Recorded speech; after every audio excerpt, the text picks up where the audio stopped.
Good morning, everybody. This is Diane from Plant-Based Dallas, and we are going to cook our Napa cabbage that we got in our jar swap this week. I've had lots of people call me and say, what do I do with my Napa cabbage besides eat it in a cold salad?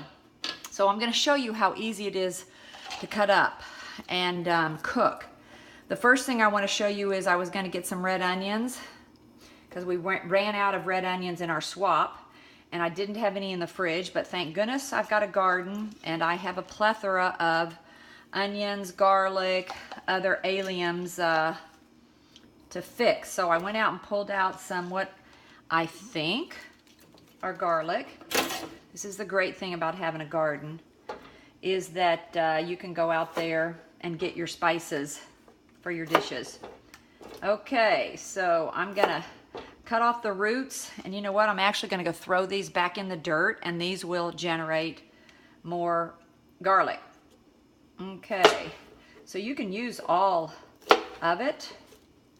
Got a couple pieces of dirt in here I'm going to get rid of, but I'm going to cut up those garlic cloves, and then I'm going to use the leaves too, because these are have you know, spice in them as well and flavor, and so we don't want to waste these. Later on, I'm going to cut up all of them and either dry them or freeze them, because these are great to add to soups and stews. Okay, so this is a little bit of the onion that I wanted to have for the dish. And like I said, I did not have any onion, but I went out in my garden and picked up a bunch of. It's not a real good surface to cut on since I'm cutting on top of the pan, but I didn't want to have to move the camera. So this is what fresh garlic looks like straight out of the garden. It looks more like an onion. It's not as dried as you get it when you buy it at the store. It has a lot more water in it and is not dried out. So this is your fresh garlic, and I'm going to cut it into a little bit smaller pieces, but I'm not going to worry about mincing it. It's just the flavor that we want. Okay, so there we have our onion or garlic flavor that we're going to use to cook our Napa cabbage. Again, you can do anything you want with the Napa cabbage. This is my good Volrath pan that is non-stick. Great for pancakes and things that you don't want to stick, veggie burgers. Okay, let me move over all this and bring my jars. And we're going to do a little jar action here. I just cooked this exact same dish a few minutes ago, so my pan is still dirty from this morning. This is what we did for breakfast. Okay, a little bit of water, and have lots of Napa cabbage. Connor was great at packing these jars because she packed them so tight that you need a wrench to get the cabbage out, which is a good thing because we all got probably double the amount of cabbage we would have if she hadn't packed them this big. I'm going to use a little bit of scissors to cut these a little bit smaller.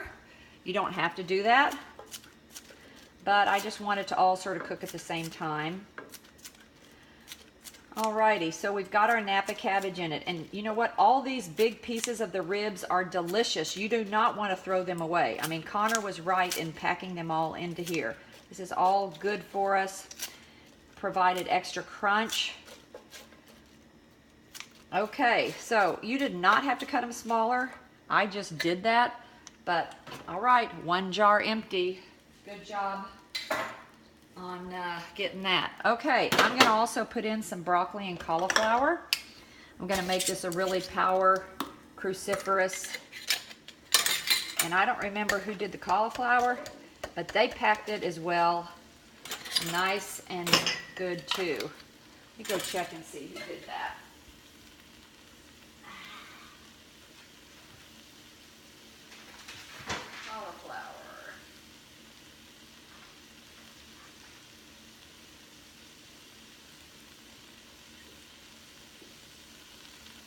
Cauliflower was one of our newer participants, and I don't have her name. Her last name is Palumbo, but she did a great job of packing her jars as well. So thanks to the cauliflower participant.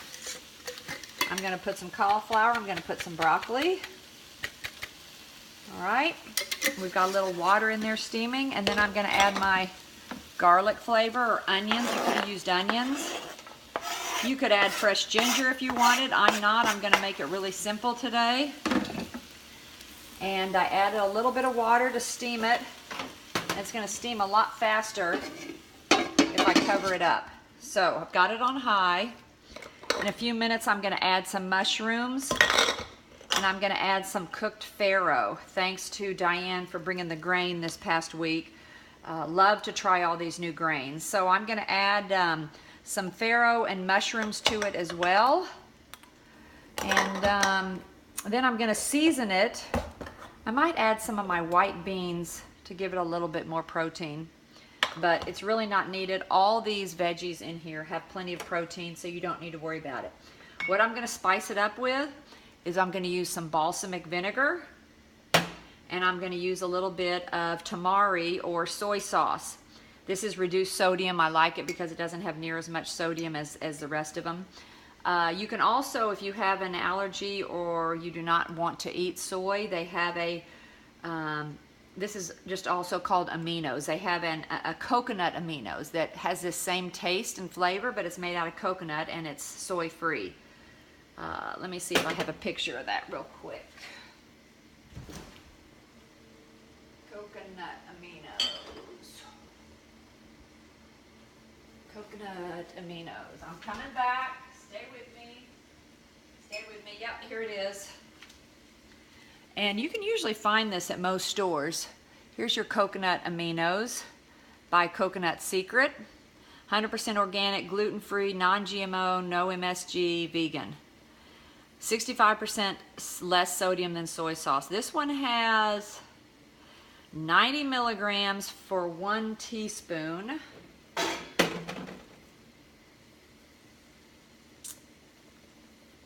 And this one has let's see, divided by 3, about 200 milligrams of sodium per 1 teaspoon. So obviously this is less sodium. But since this is just a condiment, you don't need to worry that much about your sodium in the condiments. I mean, you definitely like to purchase the ones that are less sodium, but I wouldn't get hung up on it because this is the food that is healing you and keeping you from getting disease right here. Look at how beautiful that looks already. Okay, so we're going to add to our steamed veggies. This took what, maybe a minute to steam them. We're going to add some of our grain. I don't want to use it all up. I want to save it.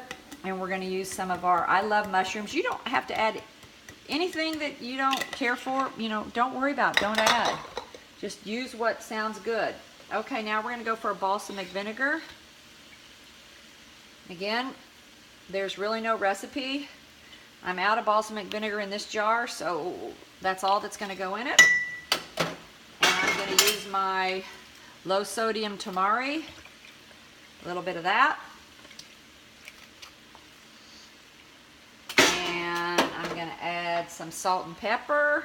Actually, I'm not going to add any salt because we had enough sodium in the tamari. All right, add a bunch of pepper. Then I'm going to shut it up again and let it continue steaming. On top of it, I'm going to add, after it's all done, some brown sesame seeds. I need to load this up. I have more in the freezer. I keep my sesame seeds, all my seeds and nuts in the freezer, but I need to get a few more, but I found in the freezer right next to it black sesame seeds. How cool is that? So I'm going to use some of these black sesame seeds. And then I'm going to throw in some pepitas just because I love a little bit added crunch. Okay, so these are our jars. If you all have not been doing a jar swap, y'all really should consider doing one. I have directions on my website, plantbaseddallas.com, on how to run a jar swap. It's Very simple and easy to do, and I'm happy to talk you through it, so feel free to private message me or call me and we can figure that out. Okay, everything's bubbling over. Y'all, this smells so good. Okay, that's how easy it was. Cauliflower looks a little bit hard, so I'm going to cover it up and maybe cook it a little bit more. But this smells delicious. Delicious. Cover it up because the cauliflower is still just a little bit hard. And we'll let it, piece of mushroom. Oh, so good. So since I just had this for breakfast, I will let it cool, put in my seeds, and then I will put it in the fridge, and it'll probably be my lunch or even dinner. Pat's so good about this. You know, he never used to eat any greens. He was my meat and potatoes man from day one. That was post-prostate cancer. And now he will eat anything that I set in front of him. All our tastes have changed for sure. And even if it's something that he doesn't really like, he'll eat it because he knows how good it is for him. So it's great to have someone on board with you doing it like this. And I'm blessed that he's on this train with me as well. I'm sure if you've read my website, Pat was diagnosed with prostate cancer 2011, and not knowing anything, we did what every other person would do, is we had his prostate removed. And then in 2013, I was diagnosed with breast cancer, and I did what every other person does, freak out and have them both removed and have implants put in. Then we learned about whole food plant-based. Sort of wished we knew about all that prior to taking off all our body parts and removing them, because the side effects of that aren't fun.